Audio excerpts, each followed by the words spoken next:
ماشاء اللہ لا حول ولا قوة الا باللہ العلی العظیم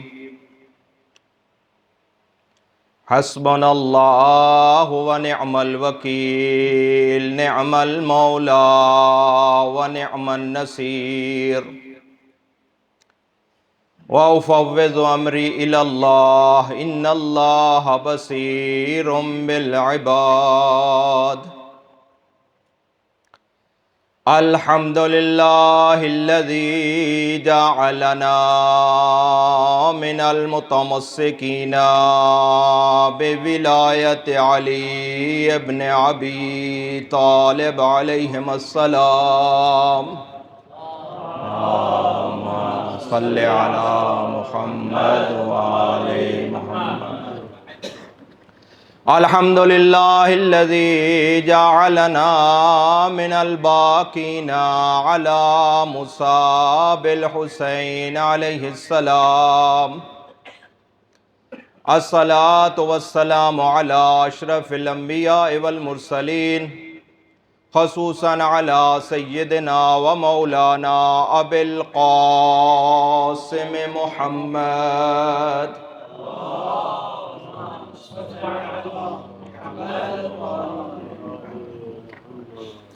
اما بعد فقال رسول اللہ صلی اللہ علیہ وآلہ وسلم حسین منی وانا من الحسین وقال الامام الحسین علیہ السلام الناس عبید الدنیا والدین لائق علی السنتہم صلوات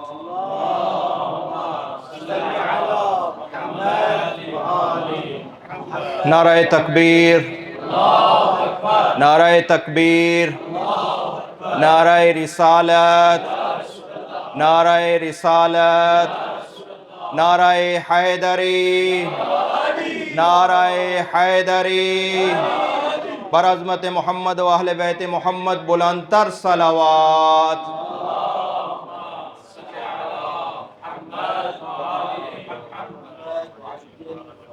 برادران عزیز عزاداران مظلوم کربلا خداوند منان آپ کا یہ پرسہ اپنی بارگاہ میں قبول و منظور فرمائے۔ آپ کی خدمت میں دو روایتوں کا ذکر کیا گیا۔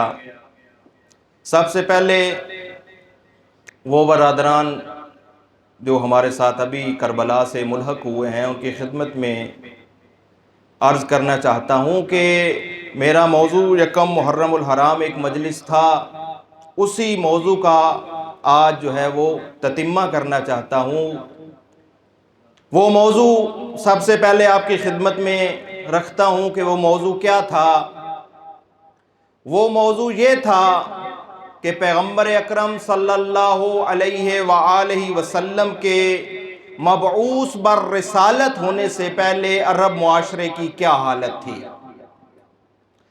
جب پیغمبر اکرم صلی اللہ علیہ وآلہ وسلم مبعوث بر رسالت ہوئے تو انہوں نے کس طرح اس پسے ہوئے معاشرے کو دوبارہ اٹھایا اور اس گھٹیا معاشرے کو ایک مہذب معاشرہ بنایا، اور پھر یہ 23 سالہ پیغمبر اکرم صلی اللہ علیہ وآلہ وسلم کی جد و جہد کہ جس میں یہ معاشرہ دوبارہ اٹھا، یہ معاشرہ ایک مہذب معاشرہ شمار ہونے لگا۔ اس معاشرے کو دوبارہ کیا ہوا کہ 61 ہجری کے دور میں پھر دوبارہ یہ معاشرہ اتنا گھٹیا معاشرہ ہو گیا کہ انہوں نے فرزند رسول کو قتل کر ڈالا۔ یہ اصل میرا موضوع تھا، اور اس کی کچھ چیزیں جو ہے وہ پہلی مجلس میں آپ کی خدمت میں عرض کر دی گئیں، اور کوشش کروں گا کیونکہ یہ ایک موضوع اس میں کوئی شک نہیں ہے بہت طولانی موضوع ہے، تو اس کو فقط خلاصے کے طور پہ ہی تقریباً ذکر کیا جا سکا آپ کی خدمت میں کہ یہ معاشرہ اتنا گھٹیا معاشرہ تھا۔ پیغمبر اکرم صلی اللہ علیہ وآلہ وسلم کے آنے سے پہلے کہ یہ لوگ، ان کی جو قرآن نے صفت بیان کی ہے وہ ہے لڑکیوں کو زندہ درگور کرنا، یعنی لڑکیوں کو یہ معاشرہ زندہ درگور کرنا اپنے لیے باعث فخر سمجھتا تھا، اور ایک بندہ کم از کم بھی روایات میں ہے کہ 70 لڑکیوں کو ایک بندہ زندہ درگور کرتا تھا۔ اتنا گھٹیا معاشرہ اور کیا ہو سکتا ہے۔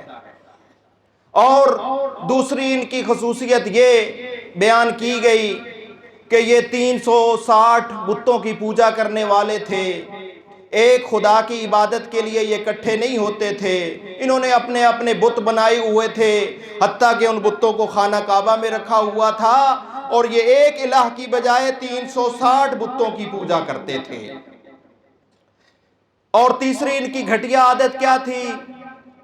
وہ عادت یہ تھی کہ چھوٹی چھوٹی باتوں پہ ان کی لمبی لمبی طولانی جنگیں چلتی رہتی تھی، 40 سال تک ایک جنگ ان کی چلتی تھی، اور اس کا پیچھے کوئی اتنا بڑا قضیہ نہیں ہوتا تھا، بلکہ چھوٹی چھوٹی باتیں ہوتی تھیں جس کی وجہ سے یہ معاشرہ نسل در نسل جو ہے وہ جنگوں میں اپنی زندگی بسر کر کے ختم ہو جاتا تھا۔ پھر دوسری نسل آتی تھی، پھر وہ جنگیں لڑتی تھی، پھر وہ نسل ختم ہوتی تھی، پھر تیسری نسل آتی تھی، پھر وہ جنگیں لڑتی تھی۔ یہ نہ ختم ہونے والا سلسلہ جنگوں کا ان کے اندر مشہور تھا، اور اس معاشرے میں عدل و انصاف نام کی کوئی چیز نہیں تھی۔ جو غریب ہوتا تھا اس کے اوپر یہ مالی لوگ، جو مالدار لوگ تھے، یہ حاکم ہوتے تھے، اور ان کا مال ہضم کرنا ان کے لیے کوئی بڑی بات نہیں ہوتی تھی۔ یہ ان کی خصوصیات جن کا قرآن نے مختلف آیات میں ذکر کیا۔ ان کی اخلاقی برائیوں کے حوالے سے دیکھیں تو شراب سر عام تھی، زنا سر عام تھا، سود سر عام یہ کھاتے تھے، اپنی بچیوں کو، لڑکیوں کو میراث میں حصہ نہیں دیتے تھے۔ یعنی یہ وہ ساری خرابیاں ہیں جن کو قرآن کریم نے مختلف آیات میں جن کا ذکر کیا ہے۔ میں جلدی جلدی فقط گزر رہا ہوں تاکہ اصل مقصد کی طرف آپ کو پہنچاؤں۔ یہ ان کی کچھ ایسی چیزیں تھی کہ جب پیغمبر اکرم صلی اللہ علیہ وآلہ وسلم مبعوث بر رسالت ہوئے، ایک صلوات پڑھیں بر محمد و اہل بیت محمد۔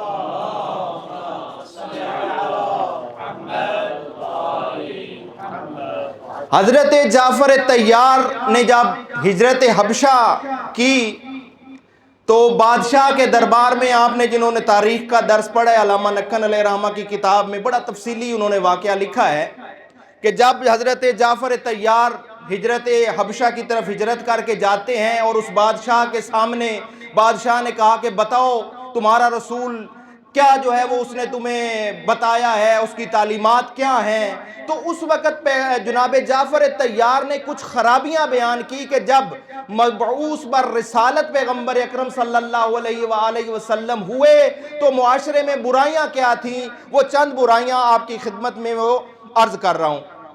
فرماتے ہیں ایھا المالک کننا قوما اہل جاہلیہ وزلالت نعبد الاصنام وناکل المیتہ ونات الفواحش ونقطع الارحام ونسیء الجوار ویأکل القوی من الضعیف حتی بعث اللہ الینا رسولا من انفسنا۔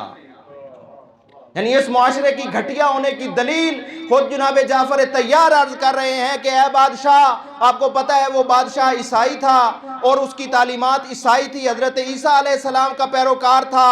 کہتے ہیں کہ اے بادشاہ، ہم ایک جاہل قوم تھے، ہم ایک گمراہ قوم تھے، ہم بتوں کی پوجا کرتے تھے، ہم مردار کھانے والے لوگ تھے، ہم بدکاریاں کرنے والے لوگ تھے، ہم رشتہ داروں سے بدسلوکیاں کرتے تھے، ہم پڑوسیوں کو ستایا کرتے تھے، ہم میں سے جو طاقتور تھا وہ کمزور کو تنگ کیا کرتا تھا، بلکہ اس کو زندہ رہنے کا حق ہی اس سے ختم کر دیتا تھا۔ یہ برائیاں ہونے کے بعد اللہ تعالیٰ نے ہم میں سے ہی ایک رسول کو مبعوث فرمایا۔ یہ معاشرہ تھا اتنا گھٹیا. اب اس کے قرآن کی آیات، تفاسیر، روایات، یعنی یہ موضوع ایک طالب علموں کا دینے کا مقصد یہ ہے کہ اس کے اوپر مزید تحقیق کی جائے کہ یہ موضوع ہے، اس کے اوپر اپنے مطالعہ کو وسیع کیا جائے. یہ ایک فقط ہنٹس دینے کی جو ہے وہ کوشش ہوتی ہے تاکہ طالب علم آگے اس کے اندر وارد ہوں. آپ کو قرآن کے اندر سینکڑوں آیات اس معاشرے کی ان خرابیوں کے بارے میں ملیں گی. اب یہ معاشرے کا تھا اور اس کے اندر یہ برائیاں تھیں جب پیغمبر اکرم صلی اللہ علیہ وآلہ وسلم مبعوث بر رسالت ہوتے ہیں.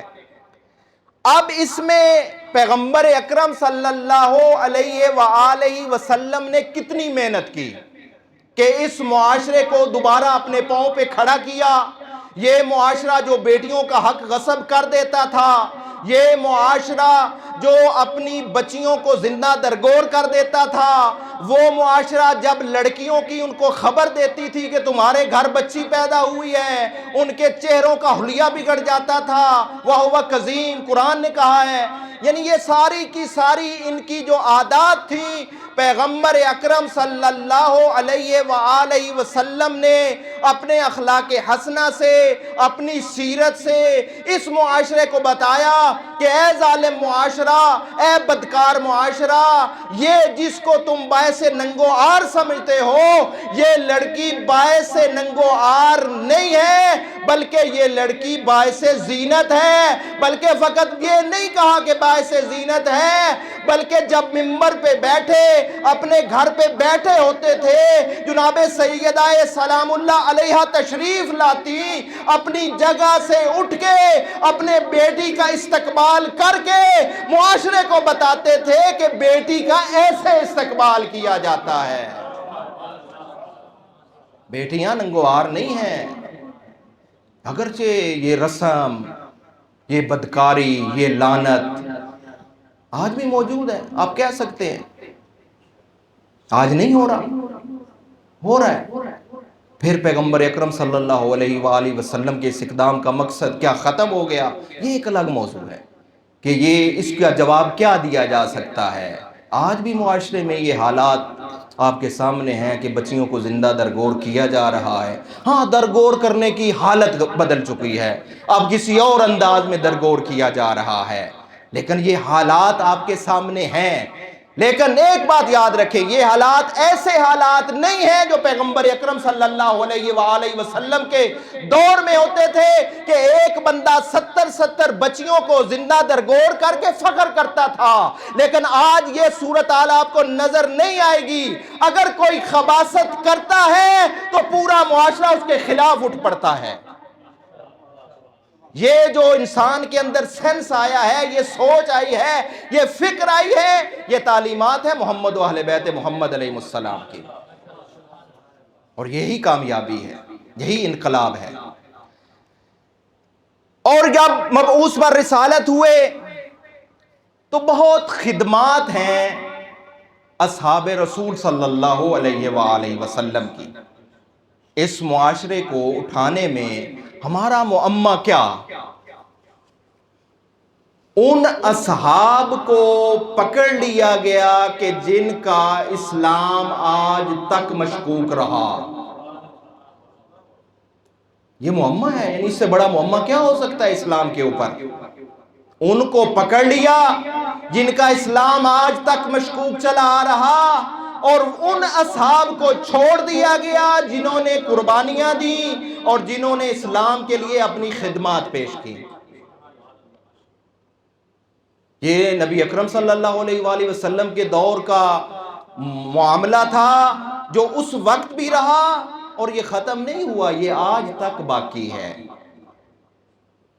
انہی اصحاب میں سے ایک ذکر نہج البلاغہ میں جناب حباب بن ارت کا ملتا ہے. یہ السابقون الاولون ہیں، سب سے پہلے جو اسلام لانے والے اصحاب میں جناب خباب بن ارت، یا ارت پر تشدد بھی ہے، تشدید. ان کی کتنی بڑی قربانی ہے. جب پیغمبر اکرم صلی اللہ علیہ وآلہ وسلم نے دعوت توحید دی تو انہوں نے فوراً اسلام قبول کر لیا. یہ غلام تھے، ایک جنگ میں ان کو غلام بنایا گیا تھا اور ایک عرب بدو کے پاس یہ غلام تھے، لیکن جب انہوں نے اسلام قبول کیا ان کو بہت سخت اذیتیں دی گئیں۔ پہلے تو ان کے اوپر بہت پریشر ڈالا گیا کہ آپ جو ہے وہ اسلام قبول نہ کریں، جس دین پہ ہیں اس دین پہ باقی رہیں، پیغمبر اکرم صلی اللہ علیہ وآلہ وسلم کا کلمہ نہ پڑھیں، لیکن انہوں نے انکار کیا۔ ان کے اوپر بہت تشدد اور ظلم ہوا۔ کہتے ہیں کہ وہ جس کے پاس یہ غلام تھے اس نے آگ جلا کے، گڑا آگ کا، اس کے اندر کولے اس نے رکھے آگ کے، اور جناب حباب ان کو اوپر لٹا دیا کولوں کے اوپر۔ فقط لٹایا نہیں بلکہ ایک آدمی ان کے سینے کے اوپر کھڑا ہو گیا، کہا کہ ابھی جو ہے وہ آپ کلمہ جو پڑھا ہے اس کو واپس کرو، جس دین پہ پہلے تھے اس دین پہ رہو۔ لیکن سلام ہو جناب حباب پہ، آگ کے اوپر لیٹ کے جب جلد جو ہے وہ جل رہی تھی، آپ سوچیں جب جلد جلی اس کے اندر جو چربی تھی وہ چربی نکل کے آگ کے اوپر پڑی، پھر آگ اور زیادہ جو ہے وہ اس نے شعلے مارے، اس آگ میں لیٹ کے اس وقت جناب حباب نے کہا تھا محمد الرسول اللہ، محمد الرسول اللہ، محمد الرسول اللہ۔ کہاں ہیں یہ اصحاب؟ کہاں ہیں ان کی قربانیاں؟ کون ذکر کرتا ہے؟ اتنی بڑی قربانی کہ خود امیر المومنین علیہ السلام عرض کرتے ہیں، فرماتے ہیں رحم اللہ حبابا، اللہ حباب پر رحم کرے، فَلَقَدْ أَسْلَمَ رَاغِبًا، بڑی بات ہے، فرمایا فَلَقَدْ أَسْلَمَ رَاغِبًا، کہ جنہوں نے اپنی رغبت اور خوشی سے اسلام قبول کیا، کسی پریشر میں قبول نہیں کیا، اپنی رغبت میں، کسی طمع اور لالچ میں بھی اسلام قبول نہیں کیا کہ کل جو ہے وہ مال غنیمت ملے گی، مال غنیمت کو لوٹ کے اپنے خزانوں کو بھریں گے، نہیں، بلکہ فقط رضائے پروردگار اور رضائے رسول اللہ کی خاطر اسلام قبول کیا۔ یہ ہیں حباب۔ وَعَاشَ مُجَاہِدًا، فرمایا کہ مجاہد بن کر زندگی گزاری، عاشا مجاہدن۔ آگے فرمایا وَابْتُلِيَا فِي جِسْمِهِ أَحْوَالًا، یہی وہ واقعے میں آپ کو بیان کیے ہیں، آپ تفسیر پڑھیں نہج البلاغہ، یہ نہج البلاغہ کے اندر ہے، ہمارے لیے بھی سبق ہے کہ ہم نہج البلاغہ کو کتنا پڑھتے ہیں۔ آگے فرمایا وَابْتُلِيَا فِي جِسْمِهِ أَحْوَالًا وَلَنْ يُضِيَّ اللَّهُ أَجْرَ مَنْ أَحْسَنَ عَمَلًا۔ امیر المومنین علیہ السلام فرماتے ہیں کہ اللہ تعالیٰ کسی نیک عمل کرنے والے بندے کا اجر ضائع نہیں کرتا۔ اور آج یہ حباب کا نام آپ کے سامنے ہے، یہ لوگ قربانیاں دینے والے ہیں۔ اسلام ایسے پھلا بوڑھا جو ہے وہ اس کو پودا نہیں بنا، تناور پودا بنا جو آپ کے سامنے اسلام آیا ہے، اور ہم بڑے خوش ہیں کہ ایک اسلام معاشرے میں اور ایک شیعہ گھر میں ہم پیدا ہو گئے، اور ہمیں تو ہر چیز تیار مل چکی ہے نا، ہمیں اس کی قدر نہیں ہے۔ اسلام کو بچانے والے یہ لوگ ہیں۔ یہ ایک مثال۔ دوسری مثال خود امیر المومنین علیہ السلام فرماتے ہیں کہ اس اسلام کے لیے کتنی قربانیاں دیں اور کتنی سخت قربانیاں دیں۔ فرماتے ہیں وَلَقَدْ كُنَّا مَعَ رَسُولِ اللَّهِ صلی اللہ علیہ وآلہ وسلم نَقْتُلُ آبَاءَنَا وَأَبْنَاءَنَا وَإِخْوَانَنَا وَأَعْمَامَنَا مَا يَزِيدُنَا ذَلِكَ إِلَّا إِيمَانًا وَتَسْلِيمًا۔ امیر المومنین علیہ السلام فرماتے ہیں یہ اسلام جو بڑا خوشی سے آپ دیکھ رہے ہو کہ بڑا یہ جو ہے ہمیں مل چکا ہے، یہ اسلام کے لیے ہم نے بہت جنگیں کی، اس کے لیے ہم نے بڑی قربانیاں دی۔ فرماتے ہیں اس کے لیے ہم نے اپنے بابا کو قتل کیا، یعنی اپنا باپ سکا ہم نے قتل کیا، اپنے دادوں کو قتل کیا، اپنے بیٹوں کو قتل کیا، اپنے چچاؤں تک کو قتل کیا جو اسلام کے مخالف تھے۔ یعنی یہ کوئی آسان بات ہوتی ہے کہ سامنے باپ ہو، اس کے اوپر تلوار چل رہی ہو، سامنے بیٹا ہو، سامنے رشتہ دار ہو، چچا ہو، خالہ کا بیٹا ہو، یہ ساری کی ساری باتیں کس لیے تھیں؟ اِلَّا ایمانًا و تسلیما، یہ چیز جو ہے اس نے ہمیں پیچھے نہیں بڑھایا، بلکہ اس نے ہمارے ایمان کو، ہمارے تسلیم کو اور زیادہ اس میں اضافہ کیا ہے۔ وَمُزِيًّا عَلَى اللَّقْمِ وَصَبْرًا عَلَى الْمَزْمَزِ الْعَلَمِ وَجِدًّا عَلَى جِہَادِ الْعَدُوِّ، فرماتے ہیں کہ ہم نے تکلیف کے اوپر واویلا نہیں کیا، بلکہ ہم نے تکلیفوں کے اوپر صبر کیا، جہاد کیا۔ اور دشمن یہ چیز جو ہے صبر، یعنی ہماری سب سے بڑی جو طاقت تھی دشمن کے خلاف وہ تھا ہمارا صبر۔ اس صبر نے ہمیں فائدہ کیا دیا؟ اس صبر نے ہمیں یہ فائدہ دیا کہ ہمارے ایمان میں اضافہ ہوا، اس ایمان میں اضافے کی وجہ سے ہماری تلوار اور تیز چلی۔ یہ قربانی ہے اسلام کے لیے۔ اس کے بعد اسلام اس جگہ پہ پہنچا ہے۔ لیکن نبی اکرم صلی اللہ علیہ وآلہ، ایک صلوات پڑھ دیجئے بر محمد والا۔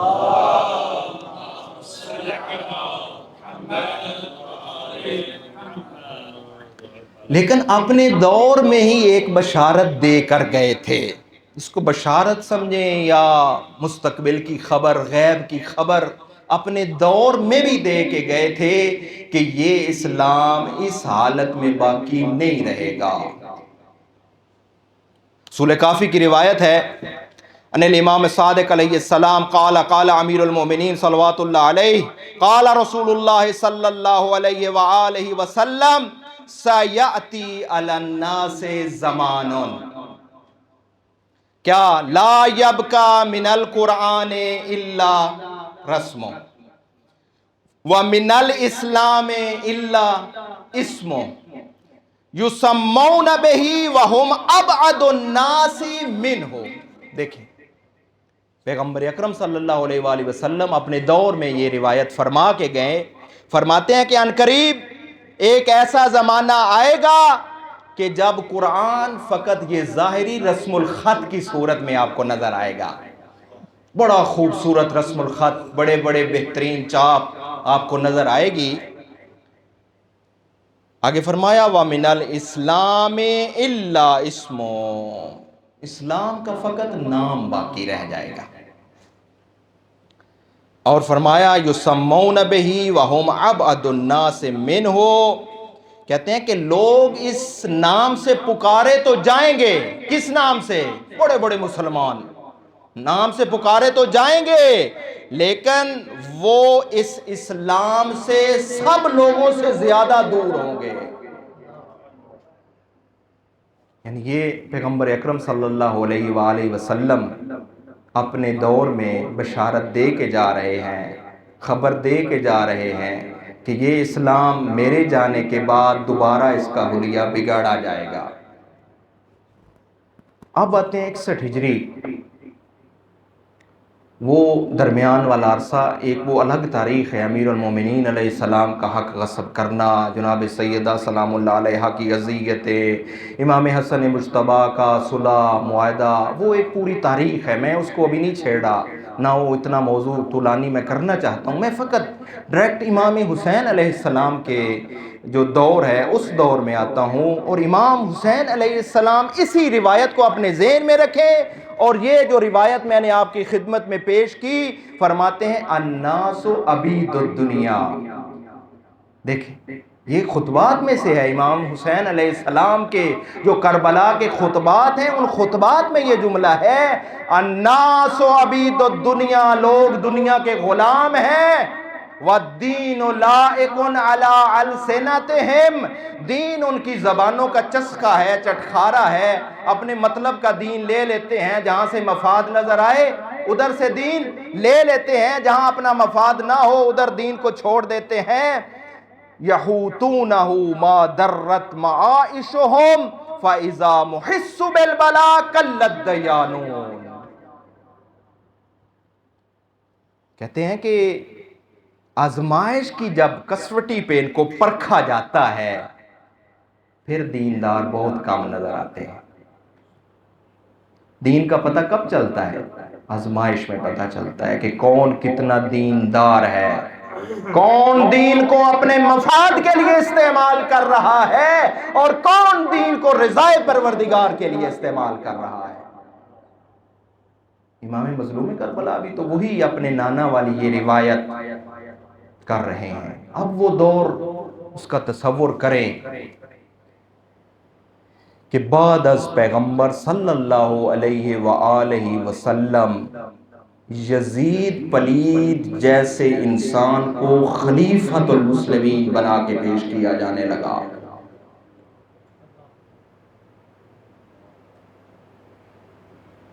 اور ایک واقعہ ملتا ہے اسی طرح کہ امام علیہ السلام گزر رہے تھے تو مروان کے بارے میں ہے ملعون کہ وہ کہتا ہے کہ مولا نمازیں بھی پڑھی جا رہی ہیں، روزے بھی رکھے جا رہے ہیں، حج بھی ہو رہے ہیں، آپ کدھر کربلا کی طرف جانے کا ارادہ کرتے ہیں؟ کہاں جا رہے ہیں آپ؟ ایک یہ تاریخ روایت ہے کہ گزرتے ہوئے اس نے کہا، اور ایک واقعہ ہے کہ خود ولید کے دربار میں جب گئے ہیں تو اس وقت اس نے یہ جملہ کہا۔ اس وقت فرزند زہرا نے کہا وَعَلَى الْإِسْلَامِ السَّلَامِ اِذَا بُلِيَتِ الْأُمَّ بِرَاءٍ مِثْلَ یزید۔ فرزند زہرا نے ادھر کوئی لچک نہیں دکھائی بلکہ واضح بتایا کہ جو تم خلیفۃ المسلمین بنا کے مسلمانوں میں پیش کر رہے ہو اور مسلمان دھڑا دھڑ اس کی بیعت کیے جا رہے ہیں، وہ بھی پتا ہے کہ اپنے مفاد کی خاطر بیعت کر رہے ہیں۔ وہ خلیفۃ المسلمین کون ہے؟ شارب الخمر،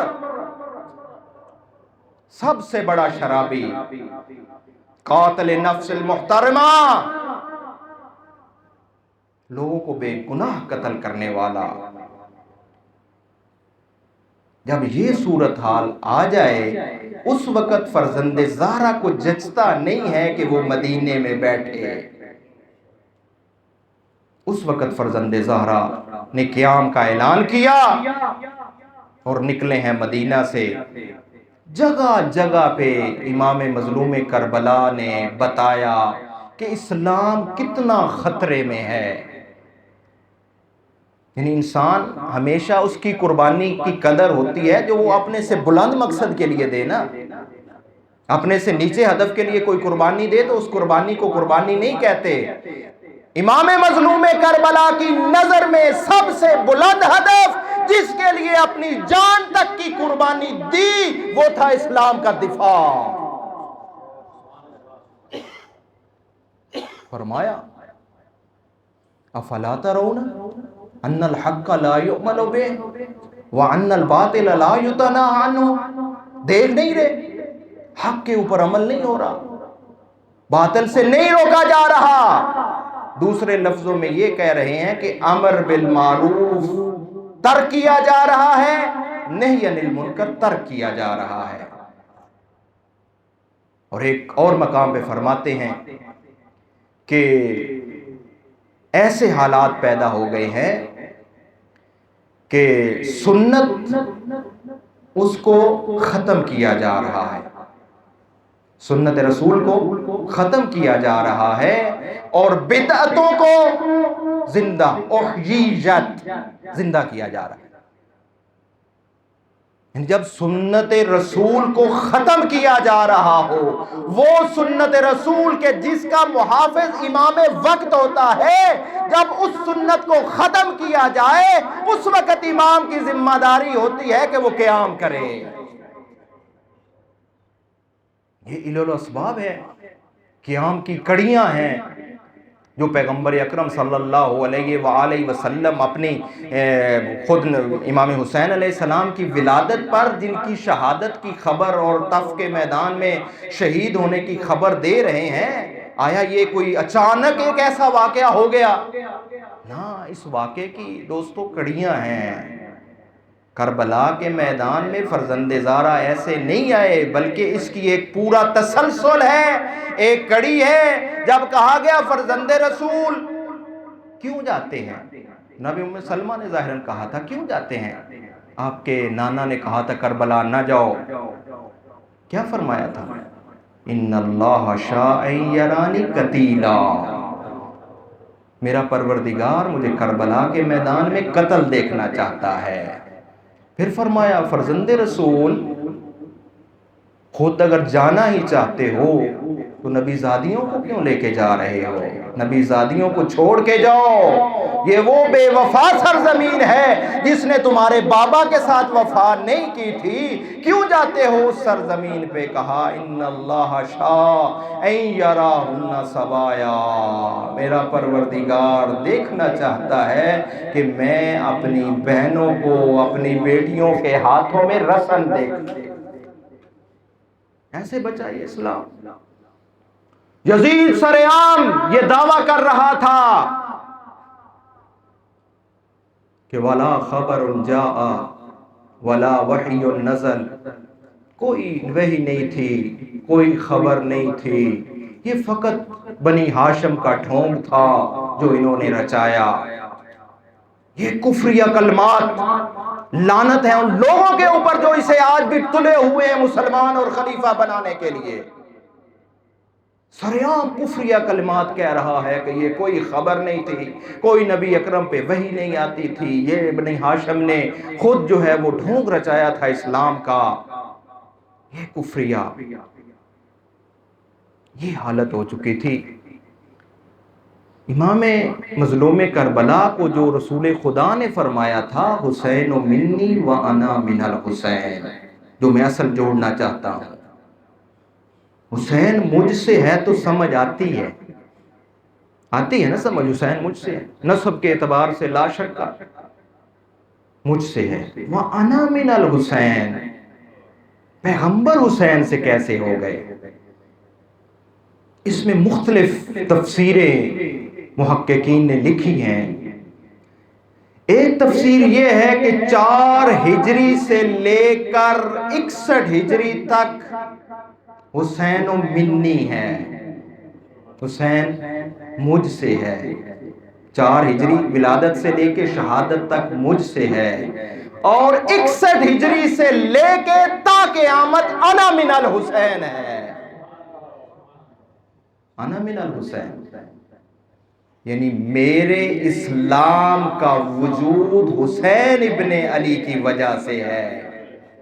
وہ اسلام جس کی تعلیمات کو پسے پشت ڈال دیا گیا، اس اسلام کو دوبارہ زندہ کیا ہے تو وہ حسین ابن علی کے خون نے زندہ کیا ہے، اس لیے یہ انا من الحسین ہے، یہ انا من الحسین ہے۔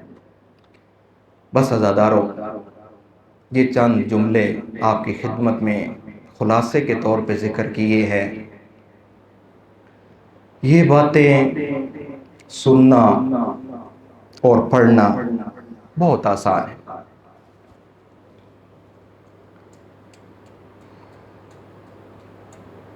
جب یزید جیسا انسان سرعام اسلام کی توہین کر رہا ہو، اس وقت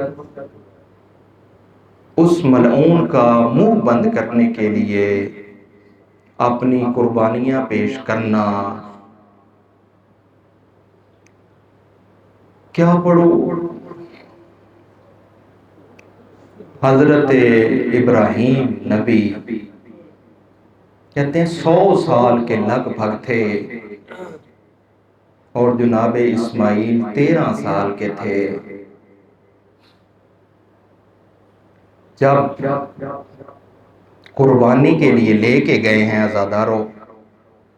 تو تاریخ نے لکھا کہ حضرت ابراہیم نے اپنی آنکھوں کے اوپر پٹی باندھ دی اور اپنے بیٹے کے ہاتھوں کے اوپر رسیوں سے جکڑ لیا کہ ہو سکتا ہے ایک باپ اور بیٹے کا معاملہ ہے، کہیں باپ بیٹے کے دیکھ کر شفقت پدری کی وجہ سے اس امتحان میں ناکام نہ ہو جائے۔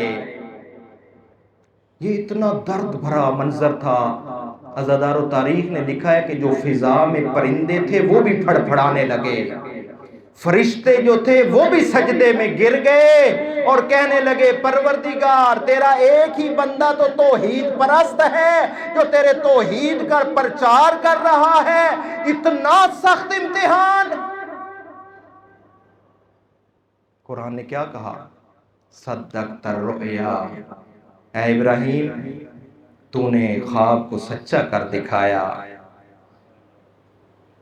آگے قرآن کہتا ہے وَفَدَيْنَاهُ بِذِبْحٍ عَظِيمٍ،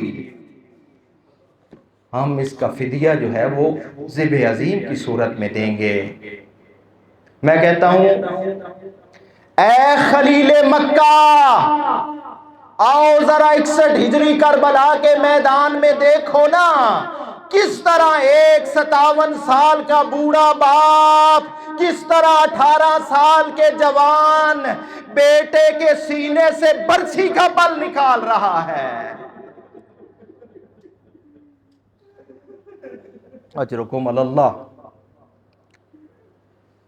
عزادارو، امام جعفر صادق علیہ السلام سے ایک روایت ہے جس کو من لا یعذر الفقی میں یہ ذکر کیا گیا۔ امام علیہ السلام سے پوچھا گیا کہ فرزند زہرا، اس دنیا میں سب سے میٹھی چیز کیا ہے؟ پتہ ہے فرزند زہرا نے کیا جواب دیا؟ فرماتے ہیں الولد الشاب، نوجوان بیٹا سب سے اس دنیا کی میٹھی چیز ہے۔ پھر سوال کیا فرزند زہرا اس دنیا کی سب سے کڑوی چیز کیا ہے؟ فرمایا فقدہ ہوں، اس جوان کی موت سب سے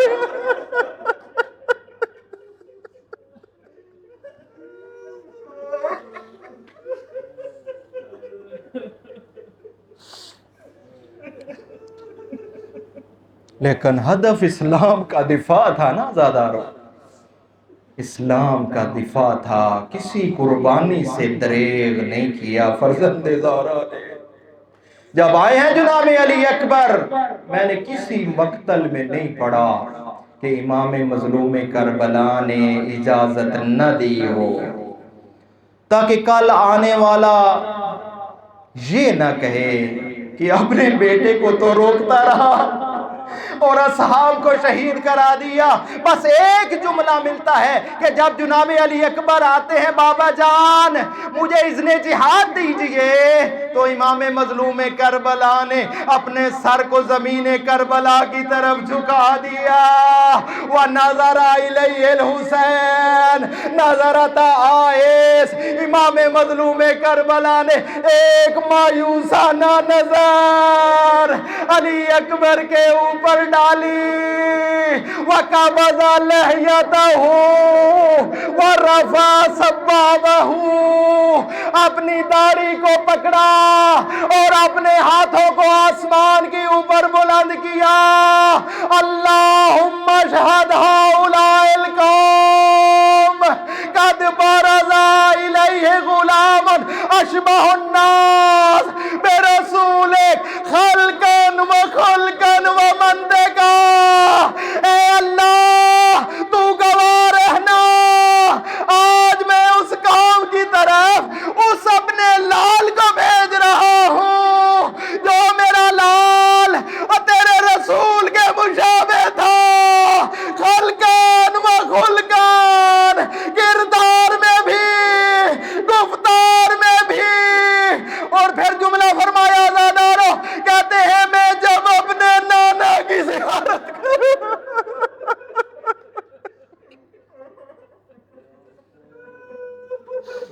جب میں اپنے نانا کی زیارت کا مشتاق ہوتا تھا نا، تو میں تیرے اپنے اس بیٹے کو دیکھ کے اپنی نانا کی زیارت کا شوق پورا کر لیتا تھا۔ عزادارو، امام مظلوم کربلا نے جناب علی اکبر کو کہا بیٹا اکبر ٹھیک ہے آپ جہاد پہ چلے جانا، لیکن ایک دفعہ خیام سے جا کے الوداع کر۔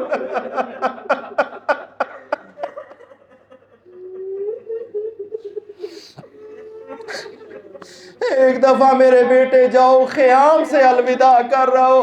عزادار و تاریخ نے لکھا، ارباب مقاتل نے لکھا، دو الوداع ایسے ہیں راوی راوی کہتا ہے میں پریشان تھا، کبھی خیام کا پردہ اٹھتا تھا، کبھی خیام کا پردہ گرتا تھا، کبھی خیام کا پردہ اٹھتا تھا، کبھی گرتا تھا۔ وہ کہتے ہیں ایک وداع علی اکبر کا بہت مشکل تھا اور ایک الوداع فرزند زہرا کا بہت مشکل تھا۔ جب بھی جناب علی اکبر خیام سے الوداع کہنے لگتے تھے، کبھی پھوپھی سینے سے لگا لیتی تھی، کبھی 4 سال کی بچی سینے سے لگا لیتی تھی۔ او بھیا اکبر ارحم غربتنا، علی اکبر ہماری غربت پر رحم کر۔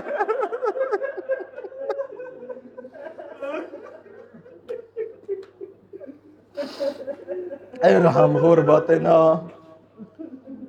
علی اکبر کس کے سہارے ہمیں چھوڑ کے جا رہے ہیں؟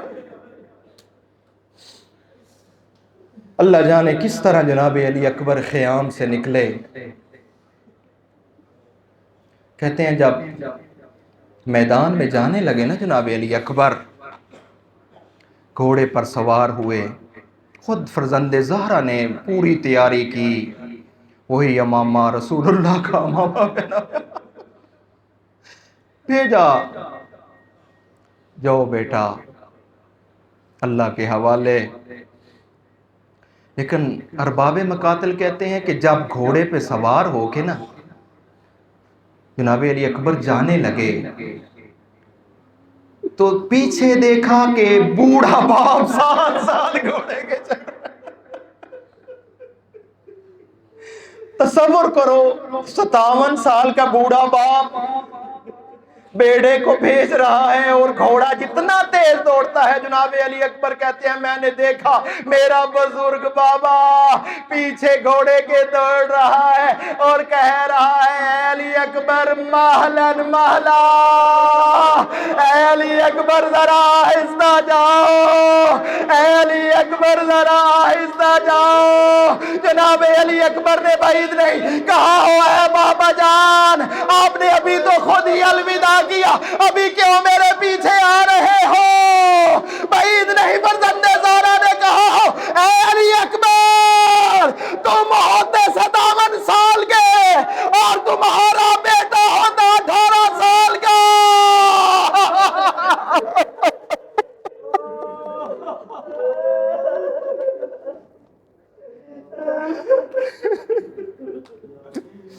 اجرکم اللہ آزادارو جاتے ہیں، جنگ کی جناب علی اکبر نے، کہتے ہیں 120 دشمنوں کو فنار کیا، 3 دن کے بھوکے اور پیاسے نے 120 دشمنوں کو فنار کرنے کے بعد دوبارہ اپنے بابا کی بارگاہ میں آتے ہیں اور سوال کیا کرتے ہیں عزادار؟ یا ابتا الا تشقد قتلنی وثقل الحدید اجہدنی، او بابا جان پیاس نے مجھے مار ڈالا، او بابا جان یہ لوہے کی جو میں نے پہنی ہوئی ہے زرہ، اس زرہ نے مجھے مار ڈالا، بابا جان ایک گھونٹ پانی کا مجھے مل جائے۔ عزادارو خود تصور کرو، ایک 57 سال کا بوڑھا ہو اور اس کا بیٹا اس سے پانی کا ایک گھونٹ مانگ رہا ہو۔ یہ وہی بیٹا تھا جب مدینے میں اس بیٹے نے کہا تھا نا بابا مجھے انگور چاہیے، بابا مجھے انار چاہیے، اس وقت فرزند زہرا نے ہاتھ کیا تھا اور مسجد کے ستونوں سے انگور آ گئے تھے۔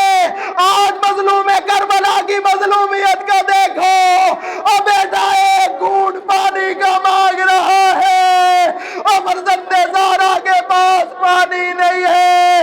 عزادارو اسی طرح کا ایک واقعہ امیر المومنین علیہ السلام کا جنگ صفین میں ملتا ہے عزادارو، کہ جب جنگ صفین میں جناب محمد بن حنفیہ جنگ کر کے واپس آتے ہیں نا، انہیں جناب امیر علیہ السلام کو کہتے ہیں بابا الاتش الاتش، بابا مجھے بہت پیاس لگی ہے، بابا مجھے بہت پیاس لگی ہے۔ عزادارو میں کہتا ہوں اے امیر المومنین، اے والی نجف، تم بہت نصیب تھے، تمہارے پاس پانی تھا، تم نے محمد بن حنفیہ کو پانی پلایا، فقط پانی پلایا نہیں عزادارو، وہ جو زرہ گرم ہو چکی تھی نا، جو پانی بچ گیا تھا وہ زرہ پر بھی ڈالا تھا۔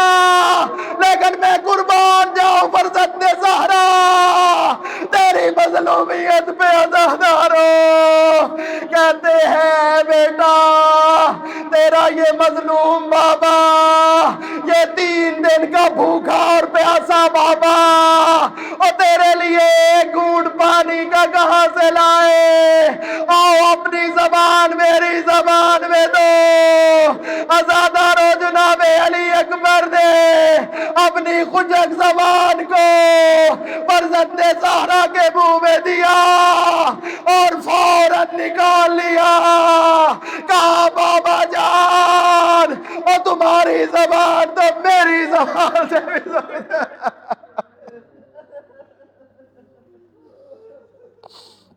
اجرکم اللہ۔ بس آخری جملے عزادارو، دوبارہ بھیجا جنگ کی طرف، بس آخری جملے عزادارو سن لو فرزند زہرا کے مصائب۔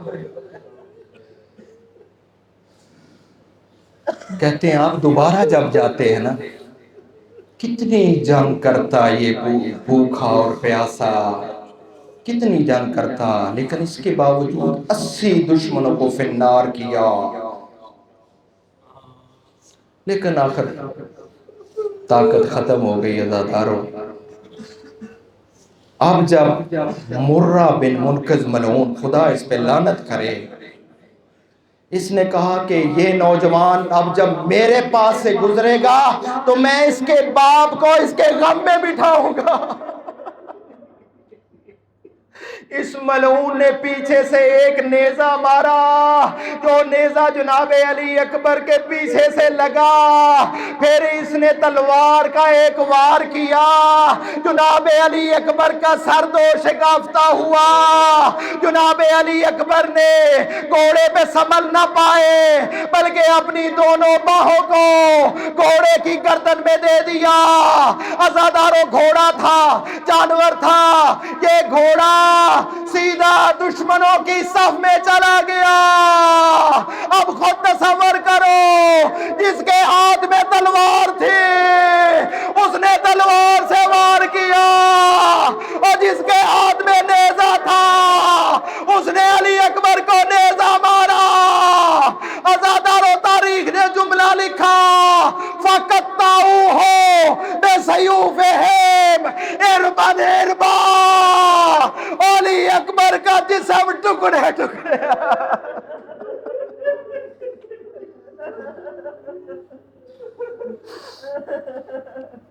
گھوڑے سے نیچے آئے علی اکبر، کہتے ہیں یا ابتا علیک منی السلام، او بابا جان میرا سلام ہو۔ سنو گے، اس سے پہلے جتنے شہید تھے نا وہ یہی کہتے تھے یا ابا عبداللہ ادرکنی، مولا ہماری مدد کو آئیے، لیکن یہ جوان بیٹا تھا نا سمجھ چکا تھا ضعیف باپ میری لاش کو دیکھ نہ پائے گا، بلکہ یہی کہا یا بتا علیک منی السلام، اے بابا علی اکبر کا آخری سلام۔ جب امام مظلوم کربلا نے اسی کربلا کے میدان میں اپنے بیٹے کی اس آواز کو سنا، عزادار و تاریخ نے لکھا امام مظلوم کربلا نے بھاگنا شروع کیا، لیکن امام مظلوم کربلا بھاگ نہ سکے، کبھی بیٹھتے تھے کبھی اٹھتے تھے، کبھی بیٹھتے تھے کبھی اٹھتے تھے۔ تاریخ نے لکھا کہ پدر در لاشائے پسر زانو بزانو رسید۔ عزادارو اب فرزند زہرا جس طرح بچہ کونیوں کے بل چلتا ہے، جا رہے ہیں بیٹے کی لاش کی طرف جا رہے ہیں۔ این علی، این علی، این علی، اجرکم اللہ۔ علامہ نقل علیہ رحمہ فرماتے ہیں مجھے نہیں پتا فرزند زہرا اپنے باپ علی کو بلا رہا تھا۔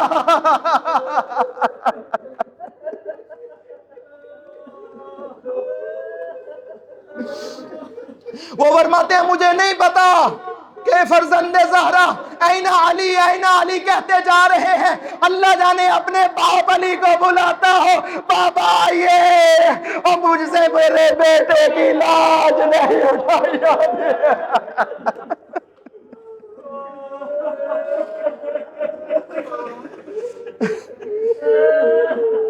اجرکم اللہ۔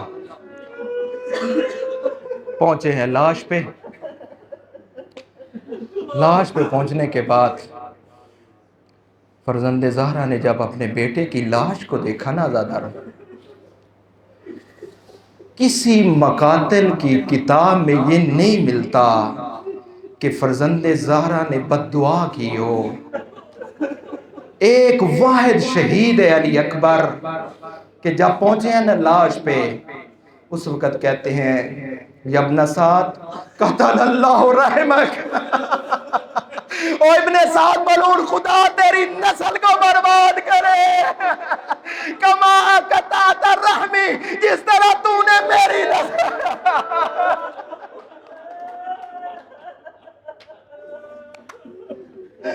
بازادارو، مظلوم کربلا نے اپنے آپ کو علی اکبر کی لاش پہ گرا دیا۔ جب لاش پہ گرایا نا، میں نے آج ہی پڑھا ہے، بلکہ لاش پہ گرایا نہیں بلکہ جہاں علی اکبر کی لاش پڑی تھی اپنے آپ کو علی اکبر کے مقابل میں لٹا دیا۔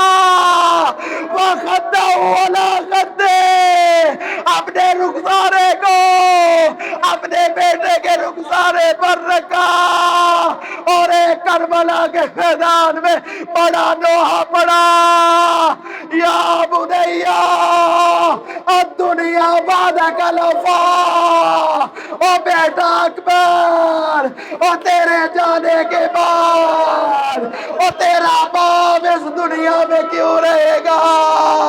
اجرکم اللہ زادارو۔ فرزند زہرا نے لاش کو اٹھانا چاہا اور کس طرح یہ لاش اٹھاتا؟ ازادارو، امام مظلوم کربلا نے خیام کی طرف رخ کیا، کہا بنی ہاشم کے جوانوں اور مجھ سے علی اکبر کی لاش اٹھائے۔